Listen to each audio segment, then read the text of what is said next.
안녕하세요. 두루의 이주원 정다혜입니다. 변호사님 1층 있는 삶 그 소송에 대해서 많이 저는 들어봤는데 아마 보시는 분들은 생소할 것 같아요. 1층 있는 삶이 어떤 뜻을 가지고 있는 걸까요? 일단 그 단어가 주는 그 의미를 같이 한번 떠올려 보면 좋겠는데요. 1층이 있는 삶, 그럼 거꾸로 하면 1층이 없는 삶은 뭘까? 누구에게는 1층이 없을까? 1층은 건물의 어떤 층이잖아요. 건물에 접근해서 그 건물을 이용할 수 있느냐 없느냐인데요.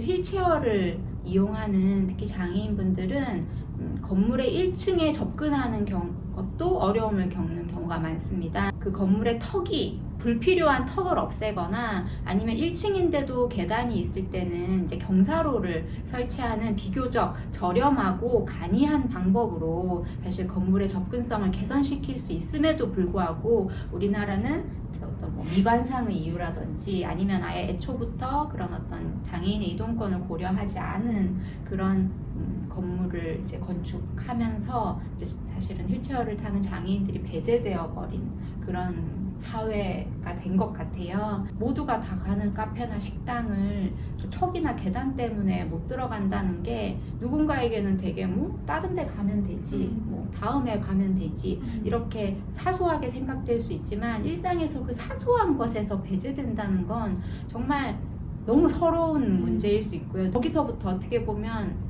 그런 사소한 것조차 보장이 안 되는데 우리 사회에서 그분들이 이동하고 일을 하고 문화생활을 즐기고 이런 것들이 과연 보장될까요? 저는 그렇지 못한 사회인 것 같아요, 아직은. 그래서 1층에 있는 삶은 정말 사소할 수 있지만 그 누구나 건물의 1층은 이용할 수 있게 하자라는 그런 의미를 담았습니다. 이 사소한 턱들이 정말 우리 사회에 많이 있잖아요. 사실 이거는 유아차를 끄시는 분들 혹은 지팡이를 이용하시는 분들 이렇게 노약자 분들도 다 어려움을 겪으시는 동일한 문제여서 그런지 정말 많은 사람들에게 필요한 프로젝트이지 않나. 사실은 제가 이 프로젝트를 2016년에 시작을 했고 물론 그 장애 단체들의 운동은 훨씬 더 오래됐지만 저는 개인적으로 이제 2016년에 공중이용시설의 장애인 접근성 실태조사라는 국가인권위원회 연구를 시작하면서 제가 이 문제에 대해서 좀 눈을 뜨게 됐어요. 그때는 정말 그냥 주로 휠체어를 타시는 그런 장애인들의 접근권의 문제로 들여다봤는데 제가 결혼을 하고 이제 아이를 낳고 지금도 유아차를 이용하는 그런 이제 이동 약자에 제가 이제 포함이 됐어요. 유아차를 끌고 다니다 보니까 정말 많이 배제되더라고요. 카페나 식당이나 이런 곳에 정말 사소한 턱이나 계단 한두 개 때문에 그곳을 이용하지 못하는 경우도 많고요. 대중교통을 이용할 때도 유아차를 끌고 다니면서 너무 힘든 이게 정말 그냥 휠체어를 타는 장애인들만의 문제가 아니다. 모두의 문제다라는 거를 저도 요즘 실감하고 있습니다. 그래서 변호사님 이런 주제를 가지고 소송을 제기하신 거잖아요. 같이 하고 있죠. 네. 맞으신 거 아니죠? 그 소송은 누구를 상대로 어떤 내용으로 제기가 된 건가요? 아까 제가 2016년 연구를 시작으로 이 문제에 제가 관심을 가지게 됐다고 했는데요. 그때 이제 우리나라의 그 법률과 시행령과 이 제도가 너무나도 잘못 만들어졌다라는 걸 알게 됐고 저희가 그 연구를 보고서를 쓰면서 어떻게 개선이 되어야 되는지까지 정말 열심히 담았거든요. 그리고 국가인권위원회에 제출했어요. 근데 인권위원회에서 굉장히 좀 만족스럽진 않지만 그래도 개선이 필요하다는 것에 대해서는 공감을 하고 정책 개선 권고가 나갔거든요. 그랬는데도 변화가 없는 거예요, 사회적으로. 보건복지부나 국토교통부나 다 굉장히 소극적으로 이제 이 문제를 제대로 다루지 않았죠. 그래서 저희가 이 문제를 어떻게 해결할 수 있을까를 고민하면서 1층에 있는 삶 프로젝트를 시작했고 법률 개정안도 만들어서 국회에 이제 의원실하고 소통도 하고 이제 계속 칼럼도 쓰고 나름의 노력을 했지만 이게 뭔가 사회적인 변화를 이끌어내는 데는 뭔가 너무 힘이 없다라는 생각을 해서 조금 법원에 이제 이 문제를 가져가기로 했고요. 그래서 좀 대표적으로 변화를 좀 이끌어낼 수 있는 곳으로 저희가 카페, 그리고 편의점, 그리고 호텔, 그리고 시행령과 법을 이상하게 설계한 그 정부를 상대로 소송을 이제 시작했습니다. 그럼 변호사님 소송을 제기하셨을 때 구체적으로 어떤 거를 요구를 하셨나요? 저희가 이제 소송 대리인단을 꾸려서 이제 같이 소송을 시작했는데요. 소송은 원고를 휠체어를 탄 장애인만 포함하지 않았고 이제 다른 이동 약자분들, 유아차를 이용하는 그런 부모님 그리고 노인까지 포함을 해서 소송을 시작했었고요. 편의점, 카페, 호텔 업체를 상대로는 이렇게 이동 약자들을 위해서 편의 시설을 이제 설치할 것을 요구하는, 그리고 정부를 상대로는 이제 어떤 잘못된 법령을 계속해서 유지한 것에 대해서 이제 손해배상을 청구하였습니다. 그렇게 해서 그럼 소송이 어떻게 잘 진행이 되셨나요? 소송 진행 과정 중에 뭐 조정이 성립하기도 했고 일부 기소들과는 저희는 사실 이 소송이 정말 뭐 빠른 시일 내에 승소를 확신하고 막 빨리 이렇게 소송을 해서 변화를 일으킨다라는 기대보다는 이제 어떤 사회적으로 문제를 좀 이제 제기하고 대중의 관심을 촉진시키는 그러한 수단으로 사실은 소송을 시작을 했던 건데요. 다행스럽게도 그 카페와 호텔 업체는 이제 저희의 어떤 이런 문제의식에 대해서 상당 부분 공감을 하였습니다. 그래서 어느 정도 본인들이 가능한 범위에서의 변화를 약속했고요. 그래서 조정으로 이제 성립이 되었습니다. 이제 남은 것은 편의점 업체와 국가였는데요. 이제 특히 편의점은 어쨌든 국가가 만든 그런 법령에 근거해서 우리는 법을 준수하면서 이제 편의점을 운영하고 있기 때문에 의무가 없다, 법적인 책임이 없다라는 그런 주장을 계속 했었어요. 그래서 저희가 그러한 법령이 이제 장애인의 이동권을 보장하지 못하는 문제를 저희가 좀 확인을 받고자 위헌 법률 심사 청구라는 것도 했었고요.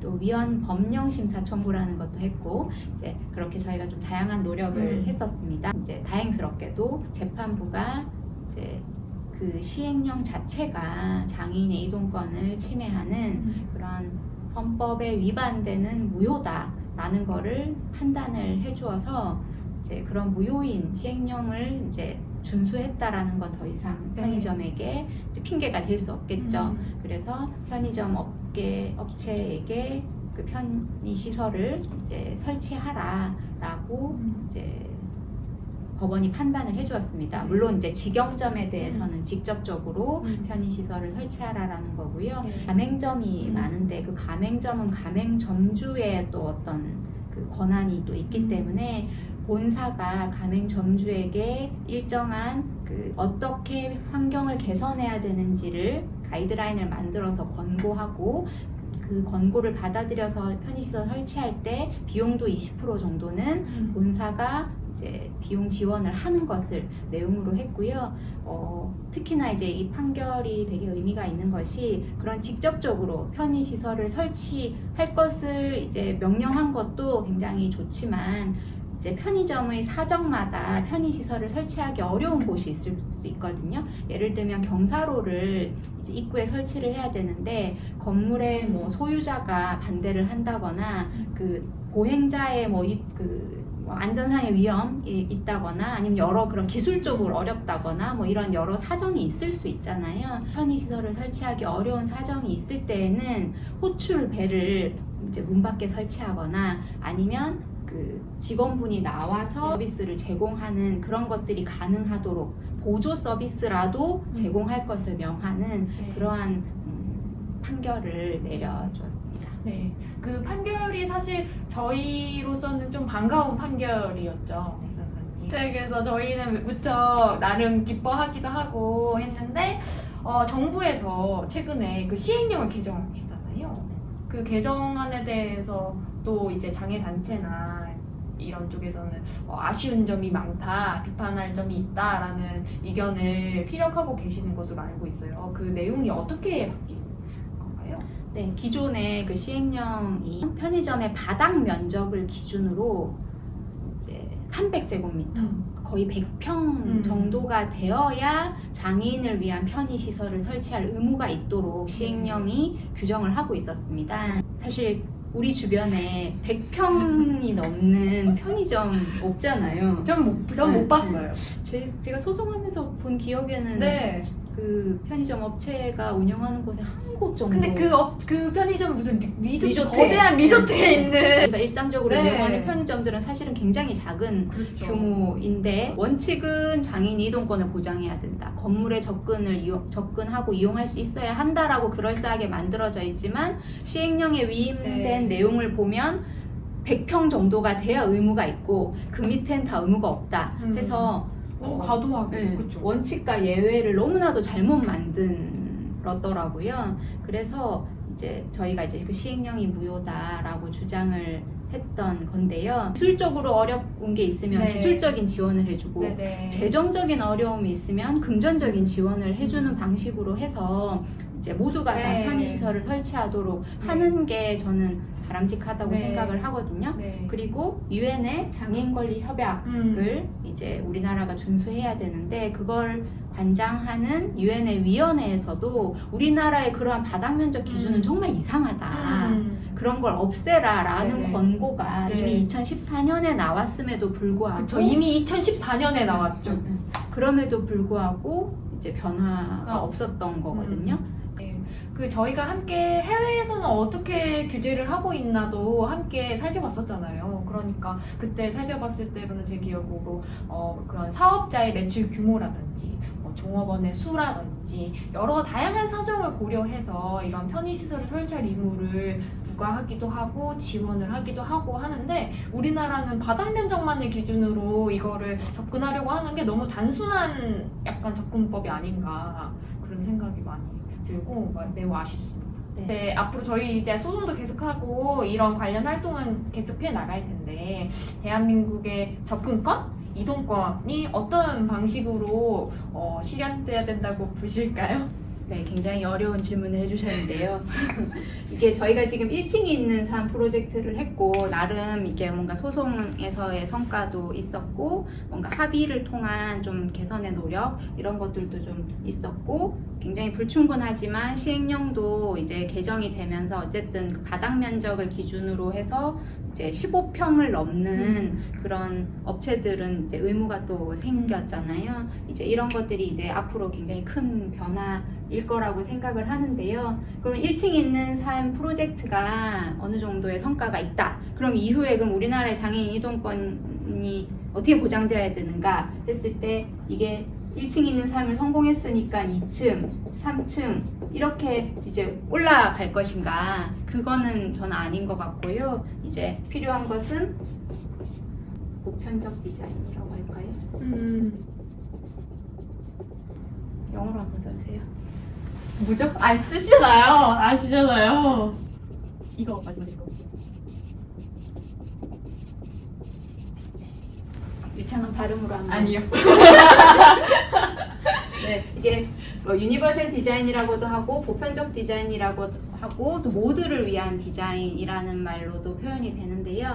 이게 뭐 장애, 국적, 성별 뭐 이런 어떠한 조건에도 불구하고 모두가 다 이용할 수 있는 환경이나 제품 이런 걸 만들자라는 거예요. 그래서 우리가 사실 건물에 대해서 1층에 어떤 편의시설을 설치해달라라는 어떤 주장에서부터 시작을 했지만 그것이 건물에 국한된 문제만도 아니고 대중교통에서도 문제가 있고 다양한 제품을 이용하는 데 있어서도 문제가 있고요. 또 다양한 서비스를 이용하는 데에서도 굉장히 접근에 어려움을 겪는 경우가 많아요. 그래서 그런 걸 다 하나하나 다시 개선해 나가는 것도 중요하겠지만 우리 사회의 관점이 좀 바뀌어야 된다라고 생각을 하거든요.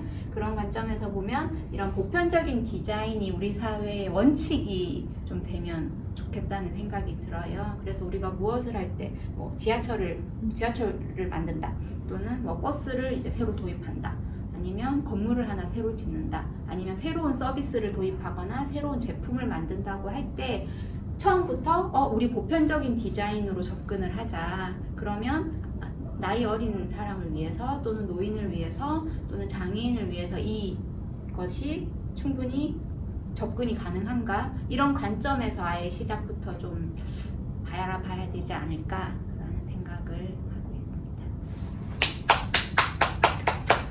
네. 와.